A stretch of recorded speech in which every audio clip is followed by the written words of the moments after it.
Welcome to the Wisdom English classes for the students of CBSE class 12।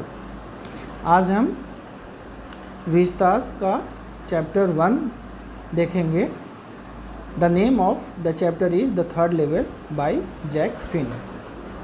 इस part में हम understanding of the lesson देखेंगे और कोशिश करेंगे कि ये जो थोड़ा सा कॉम्प्लिकेटेड और कंफ्यूजिंग स्टोरी है इसको हम और बेहतर ढंग से समझ सकें।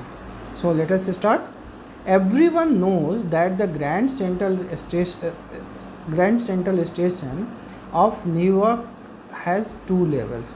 सबको पता है कि ग्रैंड सेंट्रल स्टेशन न्यूयॉर्क का वहाँ 2 ही लेवल्स है। Even the president of the New York central and rail road confirm this fact. और जो प्रेसिडेंट हैं न्यूयॉर्क सेंट्रल स्टेशन के या फिर रेल रोड के जो प्रेसिडेंट्स हैं वो सब मिलके और बिल्कुल कसम खा के इस बात को कंफर्म करते हैं कि नहीं, ग्रैंड सेंट्रल स्टेशन पर 2 ही लेवल है। There is no any third level. But the 31 years old protagonist of the story, Charlie, a city dweller, declares that there are 3 and claims to have been there as well। लेकिन 31 years old जो protagonist है, जो narrator है और main character है हमारे story का, Charlie, वो कहता है कि वहाँ पर 3 लेवल है, थर्ड लेवल भी है, और वो ये भी कहता है कि वहाँ पे वो हो आया है, यानी कि वो थर्ड लेवल से घूम आया है, ऐसा वो क्लेम करता है। He shares his experience with his psychiatrist friend Sam Weiner. वो अपने साइकियाट्रिस्ट फ्रेंड जो सैम वेनर है उससे अपना थर्ड लेवल वाला एक्सपीरियंस शेयर करता है।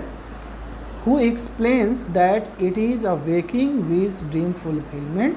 लेकिन उसका जो एक साइकियाट्रिस्ट फ्रेंड है उसकी बात पे विश्वास नहीं करता और वो कहता है कि ये उसका एक एस्केप हो सकता है, एक रिफ्यूज़ हो सकता है।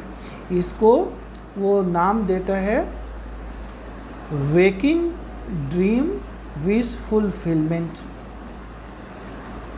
अगर चूँकि लाइफ हमारा जहाँ हम रहते हैं, city life is full of insecurities, worries, war and tension, तो ऐसे में अगर हम रियल लाइफ चैलेंजेस को फेस नहीं कर पाते तो एक तरह का हम रिफ्यूज़ ढूंढते हैं, एस्केप ढूंढने हैं और अपने इस ड्रीम को इमेजिन करते हैं और इस तरह से एक टाइप ऑफ एस्केप ही है। He says that he is unhappy with his wife. वो कहता है कि हो सकता है कि वो अपनी वाइफ से भी अनहैप्पी है। तो लेकिन ये बात अगर जब उसकी वाइफ सुनती है तो काफ़ी गुस्सा में हो जाती है। It makes his wife Louisa angry.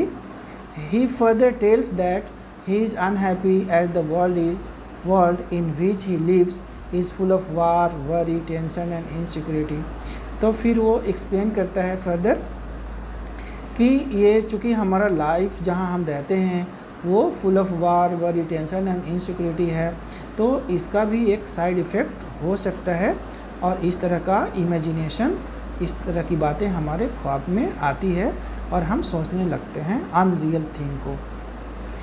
He also tells that his stamp collection is a temporary refuge और एस्केप इनटू पास्ट। और जो चार्ली का एक हॉबी होता है स्टैम्प कलेक्शन का, तो उसे भी एक टेम्पोररी रिफ्यूज या एस्केप बता देता है उसका जो साइकियाट्रिस्ट फ्रेंड है। In this way we can say that the story is about a man's wish to escape from the harsh realities of present life.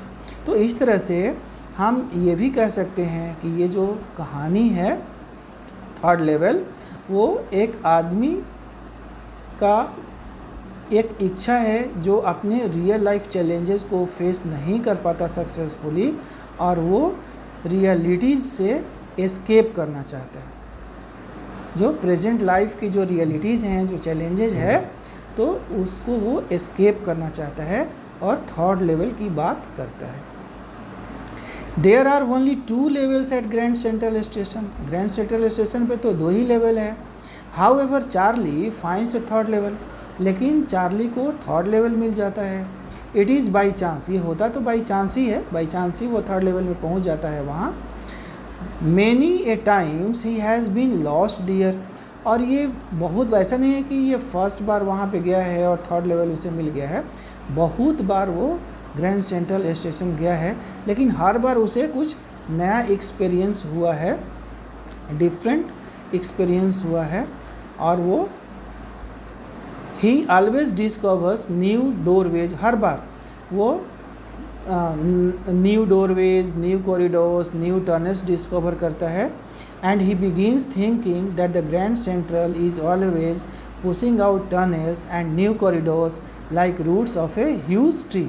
और इसे ऐसा लगता है कि जैसे जो ग्रैंड सेंट्रल स्टेशन है वो बिल्कुल एक बड़े से पेड़ की तरह है, जिसके जो रूट्स होते हैं वो ऑल डायरेक्शंस में फैले होते हैं। इस तरह से इस रेलवे स्टेशन का भी जो अंडरग्राउंड टनल्स हैं वो चारों तरफ फैले हुए होते हैं। इस तरह से वो एक ह्यूज ट्री के रूट से कंपेयर करता है। तो one summer night he walk late at the office, तो एक समर नाइट की वो बात कर रहा है, वो लेट तक अपने ऑफिस में काम कर रहा होता है। And was in hurry to go to his wife Louisa, और ऑफिस से छूटने के बाद वो उसे काफ़ी जल्दी है अपने घर पहुंचने की, अपनी वाइफ लुइसा से मिलने की। So he decided to take a subway from the Grand Central station, और इसलिए वो ग्रैंड सेंट्रल स्टेशन से एक सबवे लेने की कोशिश करता है, लेने की सोचता है कि सबवे से ही हम चले जाएंगे। क्यों सबवे को प्रीफर करता है? Because it's faster than the bus, क्योंकि वो सबवे से जल्दी घर पहुंच सकता है। फास्टर दैन द बस, बस की अपेक्षा वो जल्दी घर पहुंच सकता है, इसलिए वो सोचता है कि ग्रैंड सेंट्रल स्टेशन से सबवे पकड़ लेंगे। ही डक्ड इनटू एन आर्क्ड डोरवे, एक आर्क डोरवे में वो इंटर करता है। And got lost his way, और वहीं वो अपना रास्ता भूल जाता है, और वो कुछ नया एक्सपीरियंस उसको होता है। And found himself on the 3rd level, और फाइनली अपने को 3rd लेवल में पाता है। This level was entirely different and old fashion, ये जो 3rd लेवल है वो काफ़ी डिफरेंट उसे लगता है, बिल्कुल भी डिफरेंट लगता है, एंड ओल्ड फैशन लगता है। और उसे ऐसा फील होता है कि वो 100 ईयर्स बैक में चला आया हो। अभी वो 1994 प्रेजेंट में रह रहा है, लेकिन जब वो 3rd लेवल में जाता है तो उसे ऐसा लगता है कि वो 1890s के दौर में पहुंच गया है। He saw the room was smaller, room छोटे दिख रहे हैं। There were fewer ticket windows थोड़े दिख रहे हैं। And train gates and the information booth was wood and old looking, और जो इंफॉर्मेशन बूथ यानी कि जो इंक्वायरी बूथ होता है स्टेशन पे वो भी वुड का बना होता है और ओल्ड लुकिंग है ये। The man in the booth wore a green eye shade and long black sleeve protectors, और जो इंक्वायरी बूथ में, जो इंफॉर्मेशन बूथ में आदमी बैठा है वो क्या पहना हुआ है? Green eye shade and long black sleeve protectors पहना हुआ है। The lights were dim and flickering, और जो लाइट्स हैं चूँकि वो ओपन लाइट्स है इसलिए हवा के वजह से वो फ्लिकरिंग कर रहा है और लाइट भी उसका डीम है। A man was pulling a gold watch from his vest, और एक आदमी को वो देखता है जो अपने वेस्ट पॉकेट से गोल्ड वॉच निकाल के देख रहा होता है। He looked around and saw that everyone was dressed like something 1890s, तो चारों तरफ देखता है और जिस पे भी इसकी नज़र पड़ती है वो ऐसा लगता है जैसे कि सभी 100 ईयर्स पहले के कपड़े को पहने हुए हैं। To make sure he walked over a news boy, it was the World, dated June 11, 1894, और अपने को कंफर्म करने के लिए वो श्योर होना चाहता था कि सही में वो 100 ईयर्स बैक पहुंच गया है या इसका एक इमेजिनेशन ही है सिर्फ। तो वो एक बच्चे के पास जाता है जो न्यूज़ बॉय है, अपने पास एक बंडल लिए हुए रहता है न्यूज़पेपर का, और वो झुक के जब देखता है तो ये द वर्ल्ड नाम का वो पेपर रहता है जो कई साल पहले ही बंद हो चुका है, अब वो पब्लिश नहीं होता है, और उसका वो डेट प्रिंट बता रहा है जून 11, 1894 का। फिर the locomotive, the brass spittoons and open gas lights belong to the previous century. फिर वो जो लोकोमोटिव है वहाँ पे ब्रास स्पीटून्स जो फ्लोर पे रखे हुए हैं, और जो ओपन गैस लाइट्स हैं वो सारे के सारे बिल्कुल प्रीवियस सेंचुरी के यानी कि 100 साल पहले वाले दिख रहे हैं। The men and women were also attired in full sleeves, old fashion with beards and handle bar moustaches he had never seen before. और जो भी वहाँ पे मेन एंड वीमेन हैं वो बिल्कुल भी फुल बॉडी को कवर किया हुआ कपड़े पहने हुए हैं और ओल्ड फैशन के लग रहे हैं। जो वहाँ पे मेन हैं वो बिल्कुल भी डिज़ाइनर बियर्ड्स हैं और साइड बॉन्स भी हैं उनके, फिर हैंडल बार मुस्टेसेस हैं, और इस तरह का वो जो लुक है, अपीयरेंस है लोगों का, अपने लाइफ में वो कभी देखा नहीं था चार्ली। तो इसे अजीब सा महसूस हो रहा है। He desire to escape to Galesburg Illinois, वो गेल्सबर्ग इलिनॉइस जाने की सोचता है।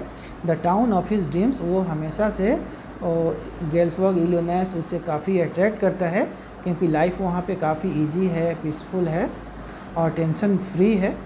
However he was nearly arrested, लेकिन वो किसी तरह से वहाँ अरेस्ट होने से बच जाता है। क्यों? क्योंकि the money he gave to pay the fare was different from that in use those days. क्योंकि उस थर्ड लेवल पे जो मनी, जो करेंसी वहाँ पे यूज हो रहा था, तो वो करेंसी तो वो देता नहीं है, वो तो आज का करेंसी उसे देता है टिकट खरीदने के लिए। तो टिकट क्लर्क उसे बहुत ही डाउटफुल नज़र से देखता है और टिकट क्लर्क को लगता है कि वो उसके साथ चीटिंग कर रहा है और उसे अरेस्ट करने की धमकी देता है। The booking clerk thought he was cheating, Charlie दस रैन इनटू द प्रेजेंट, और इस तरह से चार्ली वहाँ से भागता है और फिर से वो प्रेजेंट टाइम में चला आता है। तो घर आके ही एक्सचेंज ओल्ड मनी ऑफ $300, घर आके वो बैठता नहीं है, वो उसके बैंक अकाउंट में $300 होता है, उसे वो निकाल लेता है। But never found the third level again, और उस $300 को एक्सचेंज करता है ओल्ड करेंसी से, उसे 200 से कम ही मिलते हैं, लेकिन वो खुश है क्योंकि चीज़ें काफ़ी सस्ती हैं। 13 सेंट्स का ही एक दर्जन उसे एग मिल जाता है गेल्सबर्ग इलिनॉइस में, इसलिए उसे कोई टेंशन नहीं है। और फिर वो पैसे लेके, ओल्ड करेंसी लेके वो जाता है ढूंढने ग्रैंड सेंट्रल पे उस कॉरिडोर को जिसके हेल्प से वो थर्ड लेवल पे पहुंच गया था, लेकिन वो उसे दोबारा बिल्कुल भी नहीं मिलता है। However his psychiatrist friend Sam who didn't believe that the third level existed, लेकिन इसी बीच वो क्या होता है, जो उसका साइकियाट्रिस्ट फ्रेंड था सैम, जो बिल्कुल भी उसके थर्ड लेवल वाली मिस्ट्री पे, थियरी पे बिल्कुल भी बिलीव नहीं करता था, found it and escape to Galesburg of 1894, उसे थर्ड लेवल मिल जाता है और वो गेल्सबर्ग भाग जाता है इन द ईयर 1894 में वो पहुंच जाता है Galesburg. Charlie knew that Sam had exchanged of $800 worth money and settled in Galesburg, enjoying his life with his new little hay, feed and grain business। तो चार्ली को बाद में पता होता है, जब वो अपने कॉइन डीलर्स वगैरह के यहाँ जब वो जाता है तो वहाँ उसे पता चलता है कि कुछ दिन पहले ही सैम अपना $800 एक्सचेंज किया है ओल्ड करेंसी में, और वो डाउट करता है कि वो ज़रूर गेल्सबर्ग इलिनॉइस जाने के लिए ही वो एक्सचेंज किया है, और वहाँ पर जाकर वो एक अपना लाइफ सेटल कर लिया है और एक अपना नया बिजनेस भी शुरू कर दिया है। और वो बिज़नेस किस चीज़ का है? लिटिल है फीड एंड ग्रेन बिजनेस, जो जानवरों के काम आता है, जो भूसा वगैरह उनको फीड कराने काम आता है और ग्रेन बिजनेस वहाँ पे शुरू कर देता है, क्योंकि उसका अपना बिजनेस जो ओल्ड बिजनेस है साइकियाट्री का वो तो नहीं हो सकता है, वो मेडिकल तो वहाँ पे प्रैक्टिस कर नहीं सकता है, क्योंकि लाइफ तो गेल्सबर्ग इलिनॉइस में काफ़ी कंफर्टेबल है, कोई टेंशन नहीं है वहाँ लोगों को। तो साइको डिसऑर्डर से तो कोई वहाँ पे कोई इस तरह का पेशेंट है ही नहीं, तो इसलिए वो अपना ओल्ड बिजनेस शुरू नहीं करके नया बिजनेस अपना शुरू कर देता है। He also had written a note to Charlie, और वो जो सैम है वो चार्ली को एक नोट भी लिखता है, लेटर भी लिखता है और उससे रिक्वेस्ट करता है, requesting him to go on searching for the third level. वो कहता है कि आप थर्ड लेवल को बिल्कुल भी ढूंढते रहना है, क्योंकि थर्ड लेवल रियली एग्जिस्ट कर रहा है। And inviting both Charlie and Louisa to Galesburg, और चार्ली और लूसिया दोनों को गेल्सबर्ग के लिए इनवाइट करते हैं। तो इसी नोट के साथ ये कहानी ख़त्म होती है। एंड आई होप कि अब आप इस कहानी को अच्छे तरह से समझ गए होंगे। Thank you very much.